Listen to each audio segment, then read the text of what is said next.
سأبكي ما حييت على شقيق أعز علي من عين اليمين، فلو أني لحقت به قتيلا لهان علي إذ هو غير هوني. كان شقيق خولة بنت الأزور ضرار مقاتل شرس، وتم أسره عند الروم، والأبيات الماضية بتلخص جزء كتير بسيط من لوعة خولة عليه. كانت خولة ممرضة مع الممرضات المرافقات للجيوش بفترة الحروب مع الإمبراطورية الرومانية خلال الامتداد الإسلامي إلى بلاد الشام. بالإضافة للتمريض كانت خولة مقاتلة، ولما عرفت بأسر أخوها قررت إنه لازم تلعب دور في تحريره، فتلثمت ولبست ثياب سود وحزمت وسطها بقماش عمامة خضراء وسحبتها على صدرها وظهرت كرجل، وصارت تسابق الفرسان لدرجة إنه المؤرخين شبهوها بالنار. جانب من الجيش المسلم اعتقد إنه هذا الفارس المغوار هو خالد بن الوليد، ولما لمحوا خالد بن الوليد عم بقاتل في مكانه سألوا خالد عن هذا الفارس وما عرف.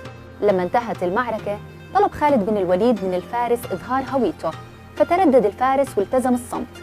لما ألح خالد بشدة سمع صوت أنثوي: إنني يا أمير لم أعرض عنك إلا حياء منك، لأنك أمير جليل وأنا من ذوات الخدور وبنات الستور. شرحت خولة قضيتها وحازت على إعجاب خالد ودعمه، وانخرطت مع الجيش بطريقة علنية، وهاي المرة كان الهدف هو تحرير ضرار من أسر الروم.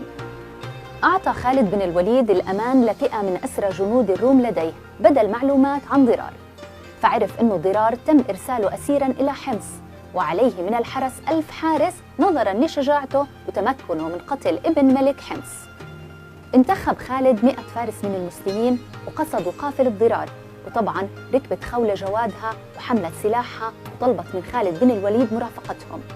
فقال خالد بن الوليد لقائد الفرقة: أنت تعلم بشجاعتها فخذها معك. وعند بلدة من بلدات حماة نصب المسلمين كمين للفرقة الرومانية وقدروا يحرروا ضرار. ويقال إنه بقيت خولة مقاتلة شاركت بالكثير من المعارك بجانب أخوها ضرار، ومن ضمنهم معركة اليرموك. ومن أشهر القصص عن خولة بنت الأزور واللي بتظهر بطولتها وعزمها وقعة سبحورة، هي منطقة في الشام تم تسمية المعركة على اسمها. تم أسر النساء في المعركة، وكانت من بين النساء خولة بنت الأزور، فخطبت بالنساء: يا بنات حمير وبقية التابعية، أترضين لأنفسكن علوج الروم ويكون أولادكن عبيداً لأهل الروم؟ فأين شجاعتكن وبراعتكن التي تتحدث بها عنكن أحياء العرب ومحاضر الحضر؟ وإني أراكن بمعزل عن ذلك، وإني أرى القتل عليكن أهون من هذه الأسباب وما نزل عليكن من خدمة الروم.